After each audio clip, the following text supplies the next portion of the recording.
আসসালামু আলাইকুম সবাইকে। আশা করি সবাই ভালো আছেন। আজকের ভিডিওতে আমরা সোশ্যাল মিডিয়া অপটিমাইজেশন নিয়ে জানবো। সংক্ষেপে এটাকে আমরা এসএমও বলে থাকি। তো এটা আসলে কী জিনিস? সোশ্যাল মিডিয়া মার্কেটিংয়ের ক্ষেত্রে সোশ্যাল মিডিয়া অপটিমাইজেশন আসলে খুবই গুরুত্বপূর্ণ। আচ্ছা, সো এই সোশ্যাল মিডিয়া অপটিমাইজেশনটা জানার জন্য আমরা হচ্ছে যে এই জিনিসটাকে খুব সহজভাবে দেখতে পারি। সেটা হচ্ছে যে আমরা সোশ্যাল মিডিয়া অপটিমাইজেশনে কিছু কাজ করি। আমাদের সোশ্যাল মিডিয়া যে প্রেজেন্স আছে সেটাকে বাড়ানোর জন্য বা মানুষের সামনে পরিচিতি বাড়ানোর জন্য, এবং সেটার কাজ হয় হচ্ছে ব্র্যান্ড অ্যাওয়ারনেস বাড়ানো, এঙ্গেজমেন্ট এবং ওয়েবসাইট ট্রাফিক বাড়ানোর জন্য। আরও সহজভাবে বললে যে আমাদের যে সোশ্যাল মিডিয়া প্ল্যাটফর্মগুলো আছে সেগুলোকে অপটিমাইজ করা হয়, গোছানো হয়, সাজানো হয়, যাতে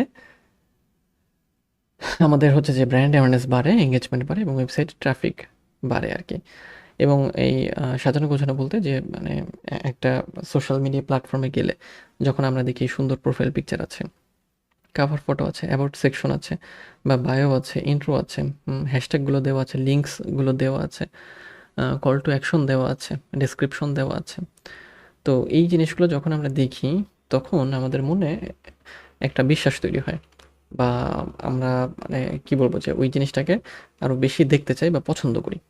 এটাই হচ্ছে অপটিমাইজের বিষয় আর কি। সো শুধু এতটুকুই না, একই সাথে ওই যে প্রোফাইল বা পেজ বা সোশ্যাল মিডিয়া, সেটার যতগুলো পোস্ট আছে বা কন্টেন্ট আছে সেগুলো অপটিমাইজ করাও হচ্ছে সোশ্যাল মিডিয়া অপটিমাইজেশনের মধ্যে পড়ে আর কি। হ্যাঁ, আচ্ছা, তার মানে বিষয়টা হচ্ছে যে এসএমও হচ্ছে একটা প্রসেস যেটা আমাদের সোশ্যাল মিডিয়া প্রেজেন্সকে মানে বাড়ানোর জন্য আমরা ঘষা মাজা করি আর কি। হ্যাঁ, এবং এই অপটিমাইজের মধ্যে পড়ে হচ্ছে যে optimising your profile content and strategy to improve visibility and reach on platforms.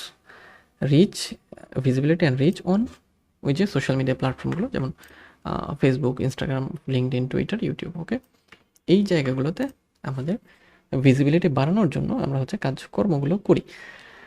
এখন আমরা কিভাবে সোশ্যাল মিডিয়া অপটিমাইজেশনের কাজগুলো করি সেটা যখন আমরা জানবো, এই জিনিসটা আমাদের কাছে আরও সহজ হয়ে যাবে। সো কিভাবে আমরা সোশ্যাল মিডিয়া অপটিমাইজেশন করি? ওকে, বেশ কিছু মানে স্টেপের মাধ্যমে বা ধাপে আমরা সোশ্যাল মিডিয়া অপটিমাইজেশনের কাজগুলো করি। যেমন প্রথমে হচ্ছে optimize your social media profiles. আমাদের সোশ্যাল মিডিয়া যে প্রোফাইল আছে সেটাকে আমাদের অপটিমাইজ করতে হবে আর কি।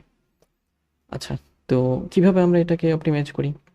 যেমন হাই কোয়ালিটি প্রোফাইল ফটো ব্যবহার করি, কাভার ফটো ব্যবহার করি, তারপর কম্পেলিং বায়ো বা অ্যাবাউট বা ডিসক্রিপশন লিখি রিলেভেন্ট কিওয়ার্ড দিয়ে, তারপর ওয়েবসাইট লিঙ্ক অ্যাড করি, যেটার কথা একটু আগে মানে একটু কথা বললাম। তারপরে কনসিস্টেন্ট ব্র্যান্ডিং মানে মেনটেন করি, মানে সব প্ল্যাটফর্মে বা সবগুলো ভিডিওর ক্ষেত্রে, যেমন একই কালার, একই ধরনের টোন, একই ধরনের অ্যাঙ্গেল, একই ধরনের হচ্ছে যে ফন্ট, এগুলো আর কি। ওকে, আচ্ছা, দেন এরপরে যেটা করি আমরা, এটা অবশ্য সকল মানে সব প্ল্যাটফর্মের জন্য, use relevant keyword and hashtag. এটা যদিও একটু আগে বলা হয়েছে, সেটা হচ্ছে যে আমাদের যে বিজনেস বা আমাদের যে সোশ্যাল মিডিয়া যে বিষয়ের উপরে, তার সাথে রেলেভেন্ট কী কী কিওয়ার্ড আছে, কী কী হ্যাশট্যাগ আছে, সেই হ্যাশট্যাগুলো আমাদের বের করে ব্যবহার করতে হবে আর কি। হ্যাঁ, তো এই জন্য আমাদের নিশে যে হ্যাশট্যাগুলো আছে সেগুলো আমরা মানে খুঁজে বের করি, তারপর হ্যাশট্যাগুলোকে স্ট্র্যাটেজিক্যালি ব্যবহার করি। তারপরে কী কী কিওয়ার্ড হতে পারে আমাদের, যেমন ফ্যাশনের এক ধরনের কিওয়ার্ড, তারপর হচ্ছে যে ফুডের এক ধরনের কিওয়ার্ড, ফিটনেসের এক ধরনের, বা জিমের এক ধরনের, হ্যাঁ, ফাইন্যান্সের এক ধরনের, এক একটার এক এক ধরনের কিওয়ার্ড হয়। এটা আমরা মানে পাবো হচ্ছে যে আমাদের যে টপিক বা যে নিশ আছে সেই রিলেটেড নিশ নিয়ে যখন আমরা খুঁজবো বা কাজ করব, তখন আমরা এই জিনিসগুলো মানে কিওয়ার্ড এবং হ্যাশট্যাগ পাবো। আচ্ছা, দেন হচ্ছে create high quality and engaging content. আমাদের হাই কোয়ালিটি কন্টেন্ট তৈরি করতে হবে এবং যেটা এঙ্গেজিং হয় আর কি। হ্যাঁ, আচ্ছা, এঙ্গেজিং মানে বলতে যে অডিয়েন্স আসলে ওটা দেখবে, এঙ্গেজ হবে, লাইক করবে, কমেন্ট করবে, শেয়ার করবে আর কি। এই জন্য আমরা যেটা করি, ইনফরমেটিভ, এন্টারটেইনিং, ইন্সপায়ারিং কন্টেন্টগুলোকে শেয়ার করি, ক্রিয়েট করি এবং শেয়ার করি। এবং খেয়াল করলে আমরা দেখি যে প্রত্যেকটা বিজনেস বা প্রত্যেকটা মানে সোশ্যাল মিডিয়া যারা আছে, যারা অনলাইনে প্রেজেন্স বাড়াতে চায়, বিজনেস বা পার্সোনাল, সবাই হচ্ছে যে মাঝে মাঝে ইনফরমেটিভ কন্টেন্ট দেয়, মাঝে মাঝে এন্টারটেইনিং দেয়, মাঝে মাঝে ইন্সপায়ারিং কন্টেন্ট দেয়।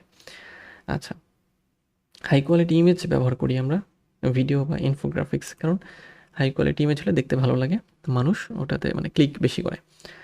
দেন হচ্ছে যে ইউজার জেনারেটেড কন্টেন্ট পোস্ট করা এবং টেস্টিমোনিয়াল পোস্ট করা, এটাও একটা মানে এঙ্গেজিং কন্টেন্ট এবং হাই কোয়ালিটি কন্টেন্টের মধ্যে পড়ে।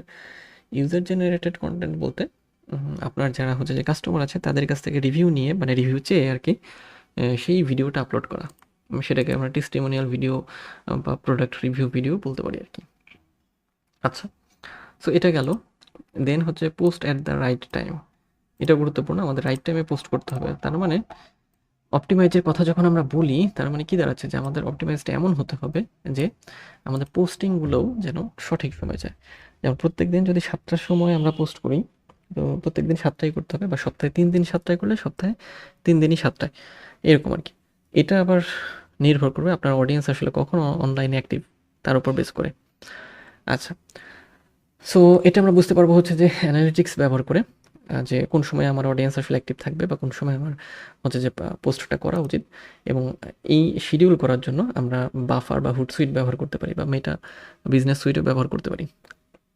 আচ্ছা, দেন হচ্ছে এনকারেজ এঙ্গেজমেন্ট অ্যান্ড ইন্টারাকশন। এরপরে আমরা অপটিমাইজেশনের ক্ষেত্রে যে বিষয়টা মাথায় রাখি যে আমাদের যারা অডিয়েন্স আছে তারা যাতে আমাদের সাথে এঙ্গেজ হয়, এঙ্গেজমেন্ট বাড়ে এবং ইন্টারাকশন বেশি করে আর কি। যেমন এটা বারবার হচ্ছে কমেন্টের রিপ্লাই দ্রুত দেওয়া, মেসেজের রিপ্লাইগুলো দ্রুত দেওয়া, ডিএম করতে বলা বা ডিএমের রিপ্লাই দেওয়া, তারপরে কোয়েশ্চেন আস্ক করা, পোল রান করা, কুইজ ক্রিয়েট করা। এগুলো কিন্তু আমরা সোশ্যাল মিডিয়া প্ল্যাটফর্মগুলোতে গেলে দেখি এগুলো করা হয়। আচ্ছা, তারপরে ট্যাগ করতে বলা আর কি, হ্যাঁ, ইউজারদেরকে শেয়ার এবং ট্যাগ করতে বলা পোস্টটাকে, এগুলো এর মাধ্যমে হচ্ছে যে এঙ্গেজমেন্ট আর ইন্টারাকশন বাড়ে। আচ্ছা, এরপরে হচ্ছে পরের স্টেপ হচ্ছে leverage influencer and community marketing. Influencer মানে মানে নামি দামি ব্যক্তি যাদের কথা মানুষ পছন্দ করে বা মানে আর কি। তো ইনফ্লুয়েন্সারদের সাথে আমাদের কি করতে হবে, তাদেরকে অ্যাড করতে হবে আর কি, হ্যাঁ, তাদের সাথে কন্ট্যাক্ট করে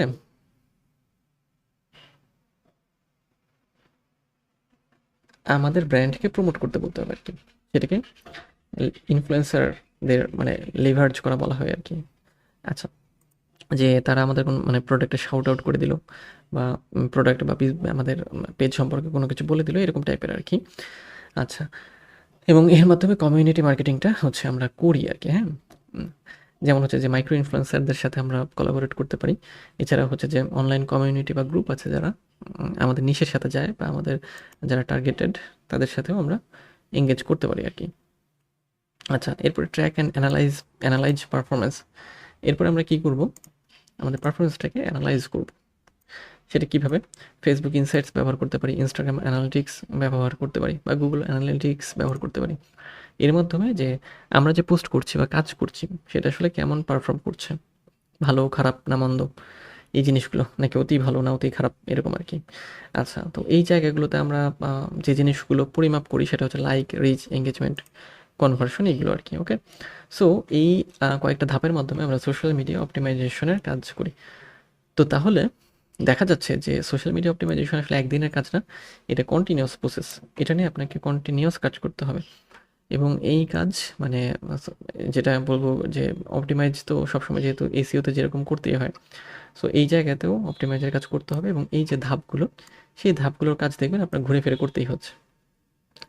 যেমন হচ্ছে যে social media profile first optimize করতে হলো, রিলেভেন্ট কিওয়ার্ড হ্যাশট্যাগ বের করতে হলো বা করতে হবে, তারপর হাই কোয়ালিটি কন্টেন্ট এবং এঙ্গেজিং কন্টেন্ট রেডি করা, তারপর হচ্ছে যে রাইট টাইমে পোস্ট করতে হবে, তারপর হচ্ছে যে এঙ্গেজমেন্ট অ্যান্ড ইন্টারাকশন বাড়াতে হবে বা এনকারেজ করতে হবে অডিয়েন্সদের, তারপর ইনফ্লুয়েন্সার এবং কমিউনিটি মার্কেটিং লিভারেজ করতে হবে, এবং দেন হচ্ছে পারফরমেন্স অ্যানালাইজ করতে হবে। তো এই কয়েকটা মানে ধাপের মাধ্যমে হচ্ছে এই পুরো প্রসেসটা করা হয়, এবং এই পুরো প্রসেস একদিনের না, এটা সময় লাগে। এটা মানে এসিও যেরকম সময় নিয়ে কাজ করতে হয়, তো এসএমওর ক্ষেত্রেও এই কাজটা সময় নিয়েই করতে হয়। যত বেশি সময় আপনি এখানে দিবেন আপনার সোশ্যাল মিডিয়া অপটিমাইজেশনটা তত বেশি ভালো হবে।